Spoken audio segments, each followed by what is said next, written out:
What's up guys, it's Jay. I'm gonna be showing y'all my boots collection today. I have a good mix of designer and some vintage ones, but for those of you who want cheaper alternatives, I do have a lot of vintage boots that I've been collecting for my vintage shop as well. So I'll put that at the end of the video, but yeah, let's get right into it. Starting off with one of my favorite pair of boots ever. Guidi 788 double zip boots, aka Matrix boots. I believe one of the characters from the newer Matrix wore these boots. I haven't personally seen the movie, but I just love how these boots look with the double zips right here. And then of course these metal heels. I really love these boots when I wear my Yoji skirts because they're like a shorter and wide like skirt looking fit. And when I walk around with them, you can see the zippers and the silver heel kind of shine through the pants. I think it's such a good look.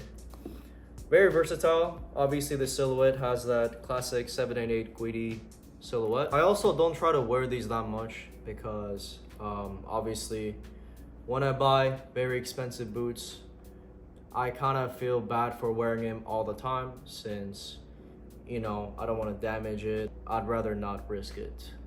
So that's why I have my beater boots. Next are my vintage Frye engineer boots. I believe these are from the 80s or 90s. They have a really good silhouette to them. The toe box with vintage engineer boots kind of has like a square toe box. Harness engineer boots, like these kind of styles, have been in trend lately, so it's been harder and harder to find vintage ones for a good price. I used to be able to find these for like 30-40 bucks all day, but now they go for like 200-300. But I think they do deserve the hype. I think vintage engineer or harness boots do deserve the hype. I think they have a really unique silhouette a lot of the times, and they're just really amazing quality boots because they were meant to be worn for engineer boots, not us fashion motherfuckers. So invest in a good pair of vintage engineer boots. Next up, I'm actually wearing it, so I'm just gonna take it off real quick. These boots right here, I've been having these for the last 3.5 years. One of the first designer pair of boots I bought for my collection. I remember I really wanted a pair of boots that looked like Guidi's, but not as expensive. So I saw these and they were just perfect. These are A1923 Kangaroo boots. These are literally my everyday like beater pair of boots. I've worn them probably every other day for like the last 3.5 years, and man, they stand up the wear and tear. The quality of the leather is amazing. The silhouette, everything about these boots, you know, super versatile. It kind of goes with everything I wear. Fits my style super well. I think I got really lucky with the pricing because now I see these going online for a lot more than how much I got it for. I love the spiral zip detail. It kind of reminds me of CCP. But the shape of it is a little more like on the thicker side, I would say. These are designer boots, but I kind of wear them like they're some vintage combat boots. I just wear it like a beater pair of boots. And yeah, they're such good quality. They haven't, you know, I haven't had any problems with them. I've only Vibram sold them once. The best investment boots that I have. Next are a pair of derbies that are made by my friend Ryan, actually. Really talented guy, really talented designer, great brand, so check him out, Ryan Rotten. These are the Rotten Closet Corset Derbies. I've owned these since he first released it, so I would say 2 years ago. These are my beater shoes as well because they're just super versatile, easy to throw on, and it looks good when they're worn in. I personally love how leather boots look when they're worn in more instead of when they're pristine. If you guys know me, I like vintage and I wear them in almost every outfit I wear, so you know, it kind of goes with my style. If the boots are thrashed too, it kind of goes with the rest of my outfit that's like distressed and fucked up. And love the silhouette of them. As you can see over here, like I scuffed them up, I fucked them up. I even went hiking in these. I went on a 5 to 10 mile hike in these derbies. So I would say they're pretty well made boots. So check them out. Ryan Rotten Derbies. Another pair of boots that I have in my collection for a while are these Undercover Fuck the Past, Fuck the Future Derbies. These kind of hurt my toes when I wear them too much, so I personally don't wear these as much, but I love how these look. I've been looking for boots with kind of like a script on the toe area, and then I found these. Good pair of boots that I got for a good price.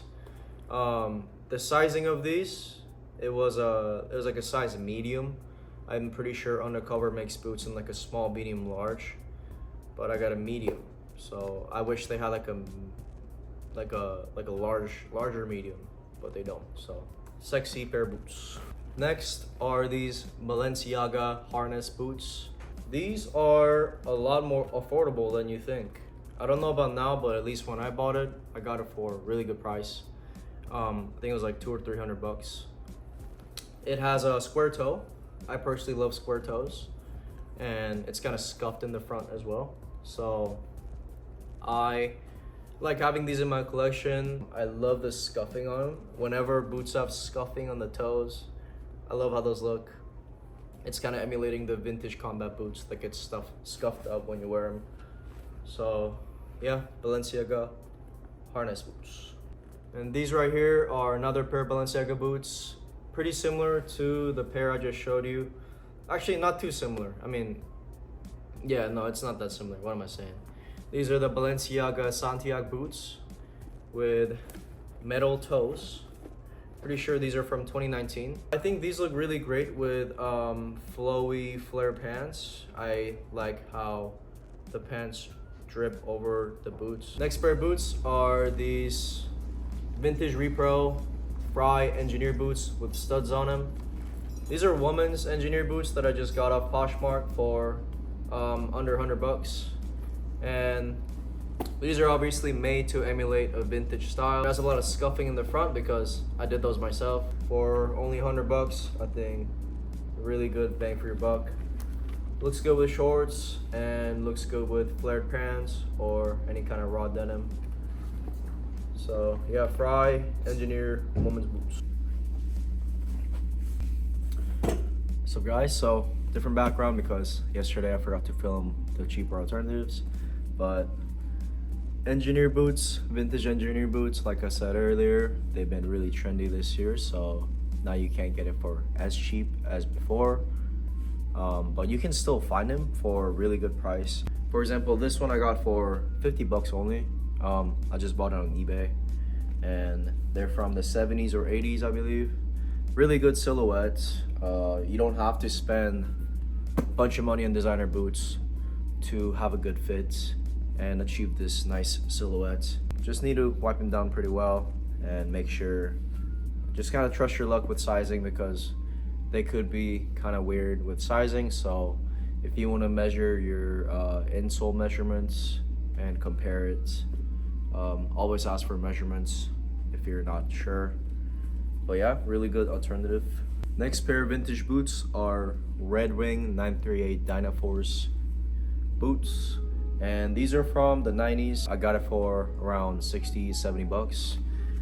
Really amazing silhouettes. I think it resembles the Guidi 20 silhouette really well, so this is an amazing alternative. You don't have to spend $1,000 for a nice boot silhouette.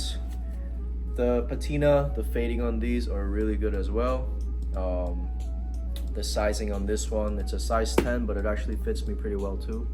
I'm a US 9, but a size 10 fits me pretty well on these. I like the little red wing hit right here too. But yeah, solid pair of boots. These will last you a very long time for only $60-70.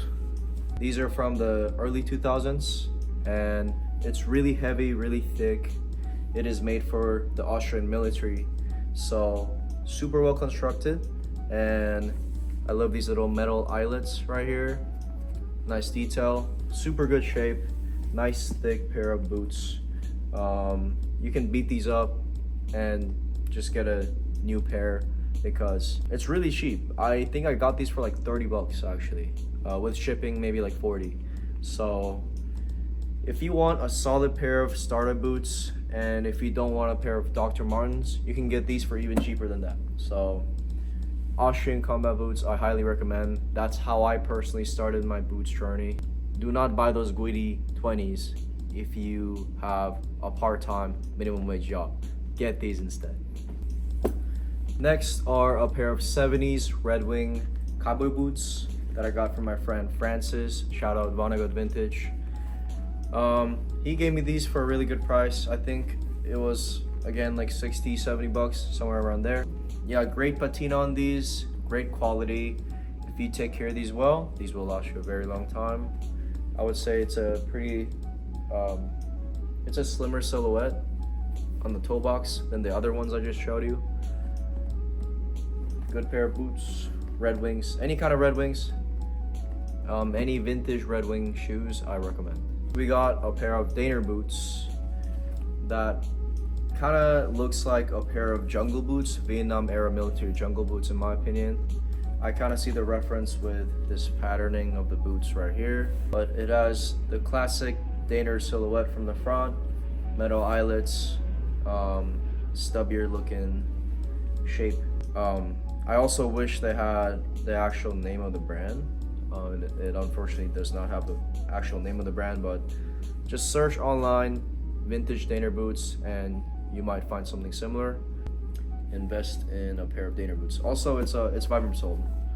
A lot of these vintage boots, you want to look for the ones that are already Vibram soled.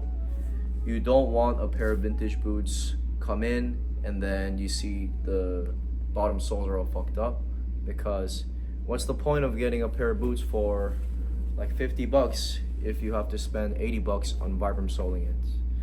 You know, that's already 130 bucks you're spending. You could have got 2 pairs of boots for that price.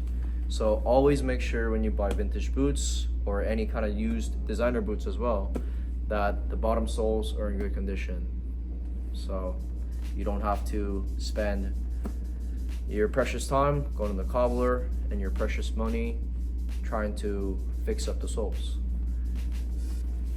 But yeah, those are all my vintage alternatives boots, and I highly recommend, like I said, if you're starting to transition from being a sneakerhead to wearing boots, do not buy designer boots, because you don't want to be experimenting with designer boots and get stuck with a pair of $1,000 boots.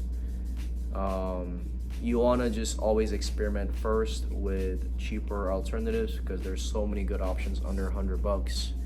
That's cheaper than, you know, that's like the price of like a Air Force One. So go for a nice pair of vintage boots, wear those and see how it feels, and decide on what kind of silhouette you like. Then transition onto those luxurious brands like the Guidis I just showed you, or Undercover, Balenciaga, whatever. That's kind of what I did when I used to not be able to afford designer boots. I only wore combat boots for like 2 to 3 years. So those are all my boots that I own, and also some vintage boots I recommend. Thank you guys so much for watching. Let me know if you guys have any questions on any boot sizing or any silhouette questions or anything really. But yeah, thank you guys. Appreciate you guys for spending time watching my videos, and I'll see you guys next time. Got some new lights in the showroom. Got these installed today. I got these paper lamps from Japantown, and it was like 20 bucks each.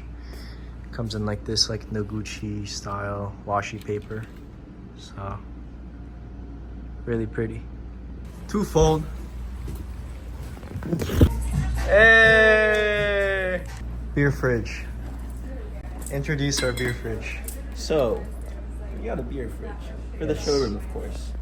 We understand that people like the purchasing power when they're a little bit under the influence. So we figured we'd give them options. New carpet in the showroom. Let's go. Vintage Turkish rug. No, this looks good. Ew. With a bike. With a flag.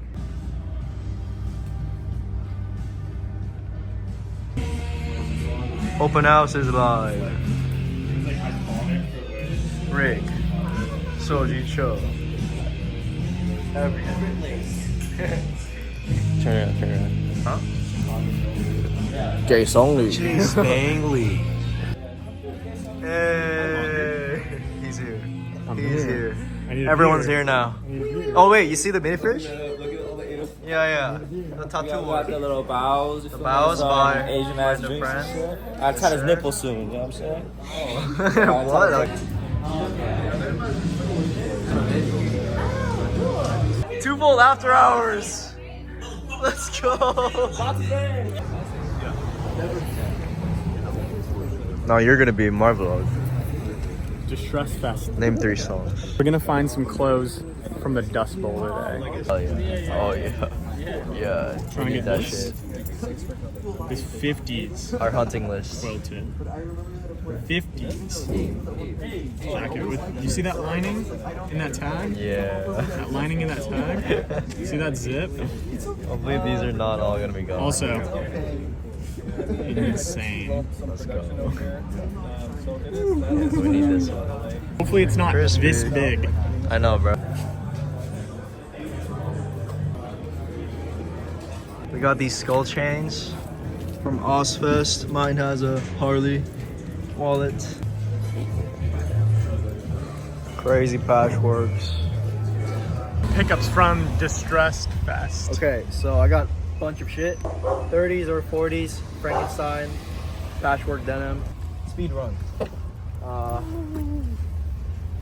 50s, army shirt with a bunch of repairs. I got these Converse that fit me pretty well. Nice. French moleskin cycler's jacket. Yeah, this one's crazy. This was a good deal. I don't know why it was priced so low. From Pinup, Shout out Pinup. Pinup Reds. We love you. Shout out We love Nate Pinup. and Sean. Just some button ups I got for like $60. Nice. Repairs, boom, boom, They're doing- boom, boom. Wow. Really showing the pickups here. Triumph shirt, thrashed Oh yeah, this for one's sick. my friend Elliot, the homie Elliot. He owns a Triumph shop, so got it for him. 40s, work jacket, Don't hold that close to your face. It's never been washed. never been washed. Pretty nasty, but yeah, 50s Big Mac. We'll soak 40s, it. 50s. We'll soak it. We'll soak it. Last one. Oh my god, did you see the dust come out of that way? Hit that real quick.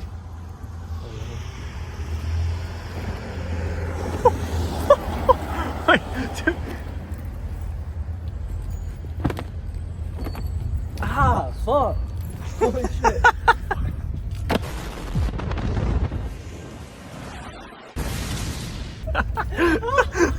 Dude, so much dust. Oh. Oh yeah.